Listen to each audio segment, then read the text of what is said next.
नमस्कार दोस्तों, स्वागत है आप सभी का आपके अपने चैनल नॉलेज ट्वीट्स पर। तो आइए देखते हैं आज का लेसन। आज के लेसन में हम 66th बीपीएससी प्रीलिम्स परीक्षा के लिए कुछ क्वेश्चंस को प्रैक्टिस करेंगे। तो ये क्वेश्चन कहाँ से आता है? ये क्वेश्चन हम जो अपने टेलीग्राम चैनल पे डेली बेसिस पे टारगेट दिया करते हैं, उसी बेसिस पे जो चैप्टर्स आपको पढ़ने को बोला जाता है उसी बेसिस पे आपको इसमें क्वेश्चन दिए जाएंगे और आपको सॉल्व करना रहेगा, ताकि आप कितना पढ़ाई कर रहे हैं और कितने तैयार हो रहे हैं आप इसको चेक कर सकते हैं और पता कर सकते हैं। तो आज का जो चैप्टर है ये ज्योग्राफी के टारगेट 1 डे फर्स्ट डे के टारगेट में आपको दिया गया था कि भारत की मिट्टी यानी इंडिया के जो सॉइल्स हैं ये आपको पढ़ने के लिए कहा गया था। तो आज हम यही देखेंगे, भारत की मिट्टी के 25 इंपॉर्टेंट क्वेश्चंस को देखेंगे। तो 25 क्वेश्चन के 25 मार्क्स और कट ऑफ आपको 18 क्वेश्चन इसमें आपको सही करना है, तभी आपका कट ऑफ क्लियर होगा। ये जो क्विज है ये बेस्ड है कहाँ से क्वेश्चन को कलेक्ट किया गया है। तो हमने क्वेश्चन एनसीईआरटी के बेसिस पे, लूसेंट के बेसिस पे और घटना चक्र की जो बुक आती है उसके बेसिस पे हमने इस क्वेश्चंस को कलेक्ट किए हैं। तो अगर आपने अभी तक हमारा टेलीग्राम चैनल नहीं ज्वाइन किया है तो आप डिस्क्रिप्शन में दिए लिंक से जुड़ सकते हैं हमारे टेलीग्राम चैनल पे, और टारगेट के साथ डेली बेसिस पे जो टारगेट दिया जाता है उसके साथ आप अपनी तैयारी को जारी रख सकते हैं। अगर आप चैनल पे नए हैं तो आप चैनल को भी सब्सक्राइब कर सकते हैं, क्योंकि बीपीएससी 66 की यहाँ पे बहुत अच्छे से प्रिपरेशन कराई जाएगी, इंटीग्रेटेड प्रिपरेशन कराई जाएगी। मतलब आपका प्रीलिम्स मेंस अभी से ही आपका रेडी होने लगेगा। चलिए तो अब स्टार्ट करते हैं आज का लेसन, देखते हैं इम्पॉर्टेंट क्वेश्चंस को। तो पहला क्वेश्चन ये क्या कहता है? भारतीय कृषि अनुसंधान परिषद के अनुसार भारत में कितने प्रकार की मिट्टियाँ पाई जाती हैं? ठीक है, तो भारत कृषि अनुसंधान परिषद के अनुसार भारत में कुल 8 मिट्टियाँ पाई जाती हैं। तो इसका आंसर क्या हो जाएगा? इसका आंसर हो जाएगा D8। ठीक है, अगले साइड से मैं आपको कुछ टाइम दे दूंगी ताकि आप इसको नोट कर सकें, अपना आंसर नोट कर सकें, या कमेंट बॉक्स में आप आंसर भी कर सकते हैं। चलिए नेक्स्ट क्वेश्चन देख लेते हैं। ओके, तो नेक्स्ट क्वेश्चन है, भारत में सबसे अधिक उपजाऊ मृदा कौन सी है? क्वेश्चन में ये पूछा जा रहा है कि इंडिया में सबसे ज़्यादा फर्टाइल सॉइल कौन सी है? पहला ऑप्शन काली मृदा, दूसरा ऑप्शन लाल मृदा, तीसरा ऑप्शन जलोढ़ मृदा और चौथा ऑप्शन चूनेदार मृदा। तो आपको इसमें बताना है कि सबसे ज़्यादा उपजाऊ या सबसे अधिक उपजाऊ मृदा कौन सी है। अपने आंसर को नोट कर सकते हैं आप। ओके, तो चलिए मूव करते हैं इसके आंसर पे। इसका आंसर होगा जलोढ़ मृदा। जलोढ़ मृदा जो है ये भारत के लगभग 22% क्षेत्रफल में पाई जाती है। ये नदियों द्वारा लाई गई मिट्टी है। इस मिट्टी में पोटास की बहुलता होती है, लेकिन नाइट्रोजन, फास्फोरस एवं ह्यूमस की कमी होती है। ठीक है, तो ये सबसे ज़्यादा उपजाऊ मृदा होती है। चलिए नेक्स्ट क्वेश्चन देख लेते हैं। भारत के सर्वाधिक क्षेत्र पर किस प्रकार की मिट्टी का विस्तार पाया जाता है? तो इसमें आपसे पूछा जा रहा है कि सबसे ज़्यादा कौन सी मिट्टी का सबसे ज़्यादा कवरेज है। ठीक है, तो पहला ऑप्शन है जलोढ़ मिट्टी यानी अलूवियल सॉइल। दूसरा ऑप्शन है ब्लैक सॉइल यानी काली मिट्टी। तीसरा ऑप्शन है लाल मिट्टी या रेड सॉइल। चौथा ऑप्शन है लैटेराइट सॉइल। तो आपको बताना है सर्वाधिक क्षेत्र कौन से मिट्टी से कवर होता है।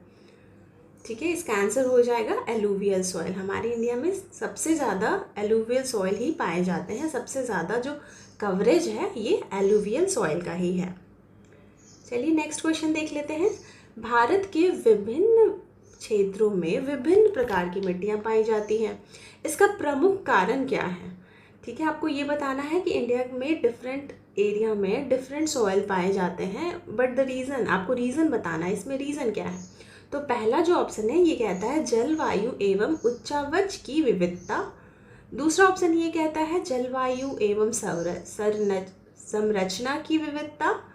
तीसरा ऑप्शन ये कहता है संरचना एवं उच्चावच की विविधता।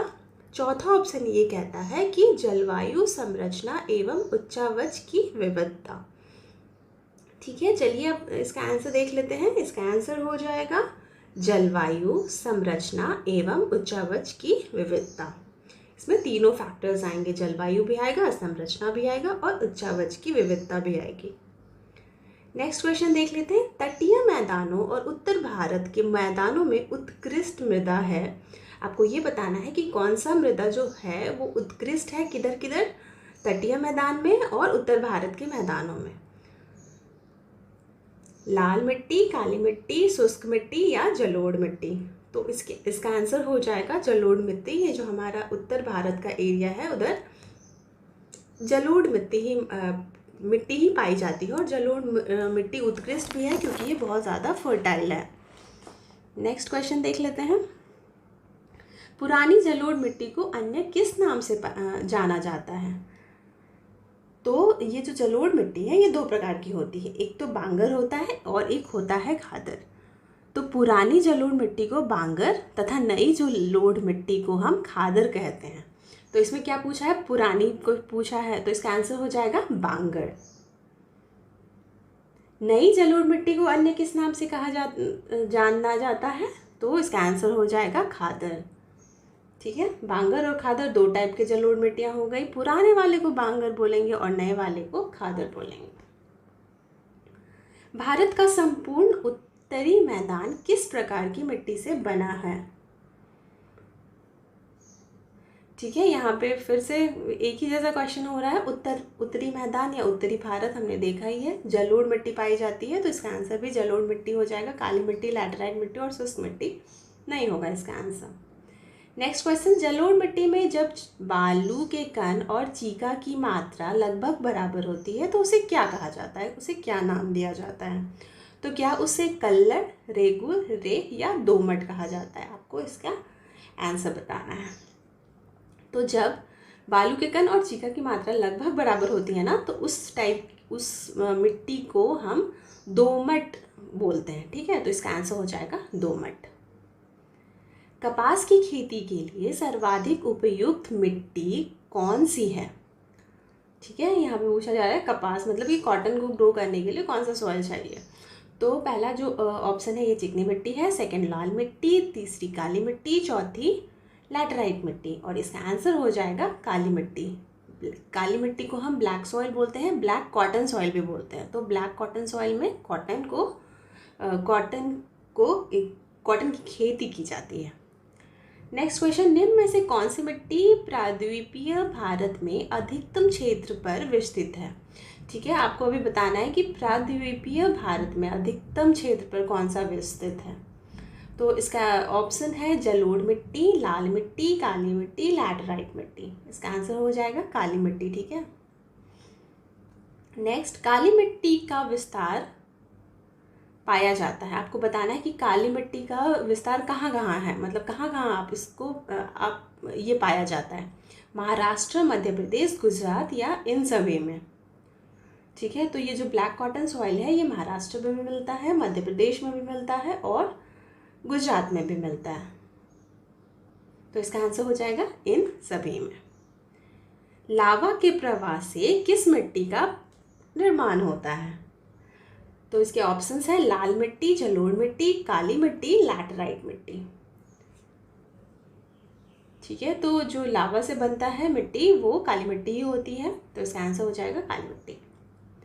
निम्न में से किस मिट्टी को रेगुर मिट्टी के नाम से भी जाना जाता है? काली मिट्टी, जलोढ़ मिट्टी, दोमट मिट्टी, लाल मिट्टी। तो काली मिट्टी जो है इसी का दूसरा नाम रेगुर भी है। ये जो मिट्टी होती है ना काली मिट्टी, इसका निर्माण बेसाल्ट चट्टानों के टूटने फूटने से होता है और इसमें आयरन, चूना, एल्युमिनियम और मैग्नीशियम की बहुलता होती है। इस मिट्टी का रंग काला होता है, इसीलिए इसे काली मिट्टी बोली जाती है और इसमें ह्यूमस का जो कंटेंट होता है वो बहुत ज़्यादा होता है, इसीलिए ये काला रंग आ जाता है। जीवांश जो होती है ना उसकी उपस्थिति ज़्यादा होती है इसमें। और गेहूँ, ज्वार, बाजरा अगर ये सब उगाना हो तो काली मिट्टी ही पे उगाया जाता है। चलिए, हो गया काली मिट्टी के बारे में भी। निम्नलिखित में से कौन सी मिट्टी जैव पदार्थों से भरपूर होती है? काली मिट्टी, जलोढ़ मिट्टी, मखरली मिट्टी, लाल मिट्टी। ठीक है, तो आप बताइए इसका आंसर। इसका आंसर हो जाएगा, चलिए इसका आंसर हो जाएगा काली मिट्टी। ठीक है, काली मिट्टी में ही जैव पदार्थों, ये जैव पदार्थों से भरपूर होती है। मैंने कहा कि आपको इसमें जीवांश भी बहुत ज़्यादा होते हैं। टेटिफेरस मैग्नेटाइट भी बोला जाता है, एक कंपाउंड है, वो भी प्रेजेंट होता है, तो इसकी वजह से इसकी कलर जो है ब्लैक हो जाती है। नेक्स्ट, भारत की निम्नलिखित में मृदाओं में से कौन सी बेसाल्ट चट्टानों के फूटने से निर्मित होती है? तो ये तो अभी बता ही दिया ना, काली मृदा होती है,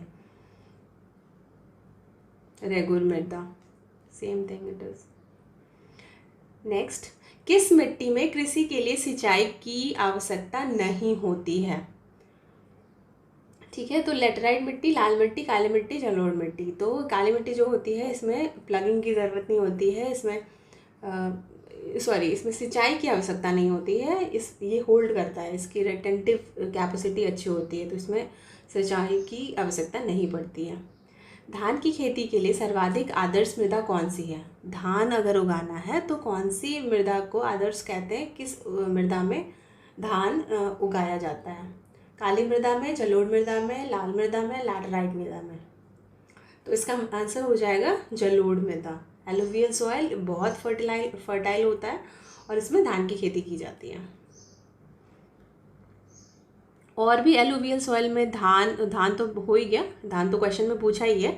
गेहूं भी उगाया जाता है, मक्का भी उगाया जाता है, तिलहन भी उगाया जाता है, दलहन, आलू, ये सब ये जो जलोढ़ मिट्टी है उसमें उगाया जाता है। नेक्स्ट, लैटेराइट मिट्टी मुख्यतः पाई जाती है। लैटेराइट मिट्टी अब कहाँ मिलता है ये आपको बताना है। तो मालाबार तटीय क्षेत्र में, कोरोमंडल तटीय क्षेत्र में, बुंदेलखंड में या बघेलखंड में, आपको ये बताना है। तो इसका आंसर हो जाएगा मालाबार तटीय क्षेत्र में। अच्छा, लैटेराइट सॉइल के बारे में भी देख लीजिए। ये जो लैटेराइट सॉइल होती है इसमें आयरन बहुत ज़्यादा होता है और सिलिका भी बहुत ज़्यादा होता है, मतलब आयरन और सिलिका की बहुलता होती है इसमें।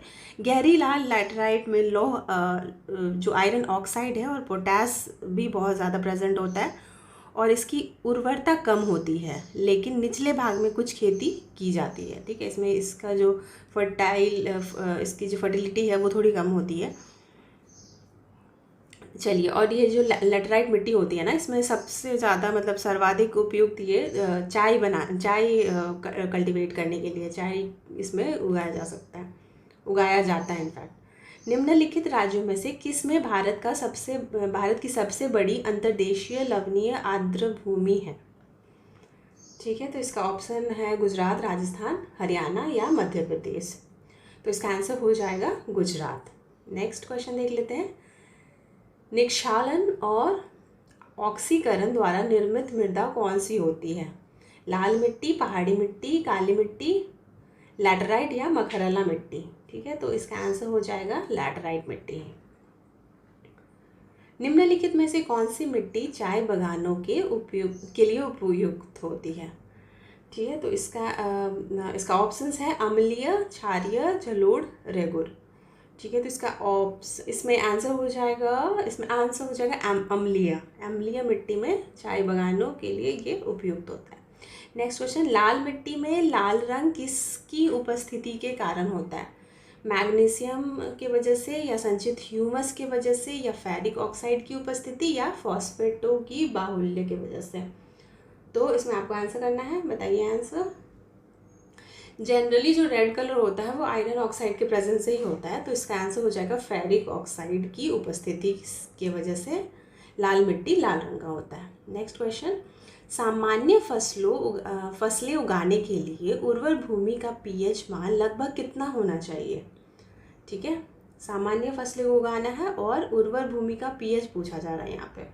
तो ये 3 है या 4 है या 6 to 7 रहना चाहिए या 9 to 10 रहना चाहिए? तो इसका आंसर हो जाएगा 6 to 7 रहना चाहिए। नेक्स्ट, किस प्रकार की मिट्टी में कार्बनिक पदार्थ की अधिकता होती है? पिट, काली, लैटेराइट या लाल मिट्टी? कार्बनिक पदार्थों की अधिकता पूछी जा रही है यहाँ पे। तो इसका आंसर हो जाएगा, क्या हो जाएगा, काली मिट्टी हो जाएगा इसका आंसर। ठीक है, तो चलिए यहीं पे ख़त्म होता है हमारा 25 इम्पॉर्टेंट क्वेश्चन। ये हमारा क्विज चल रहा था अभी बीपीएससी प्रीलिम्स के लिए। जो टारगेट दिया जाता है आपको चैनल पे, उसी बेसिस पे अभी हम कंडक्ट करवाने वाले, ताकि आप पढ़ाई कर रहे हैं कि नहीं, मैं तो इंटरैक्ट नहीं कर सकती हूँ सबसे इंडिविजुअली, बट ये इसमें आप अपना स्कोर अगर कमेंट बॉक्स में लिखते हैं, इसका ये मतलब इससे पता चलेगा कि आपकी प्रिपरेशन कैसी हो रही है, आपको खुद से पता चल जाएगा। अगर 18+ आ रहा है तो बहुत अच्छा हो रहा है, और अगर 18+ नहीं आ रहा है तो अभी बहुत टाइम है, अभी एग्जामिनेशन का नोटिफिकेशन भी नहीं आया है और डेट तो नहीं ही आया है। तो आप अच्छे से अभी से बहुत अच्छे से तैयारी कर सकते हैं ताकि एग्जामिनेशन को आराम से क्रैक करें। चलिए, तो आज के लिए बस इतना ही। आपने अभी तक हमारा चैनल नहीं सब्सक्राइब किया तो चैनल को सब्सक्राइब कर लीजिए, और हमारा यूपीएससी चैनल भी है, सिविल्स तैयारी, यूट्यूब पे आपको मिल जाएगा, आप उसको भी ज्वाइन कर सकते हैं। यूपीएससी से रिलेटेड अगर आपको वीडियोस देखने हैं, जैसे PT 365 ये सब वीडियोस देखने हैं, या डेली के जो न्यूज़ होते हैं हिंदू के, इंडियन एक्सप्रेस के, ये सब अगर आपको देखना है तो आप सिविल्स तैयारी को भी देख के सब्सक्राइब कर सकते हैं। आज के लिए बस इतना ही। Thanks for watching.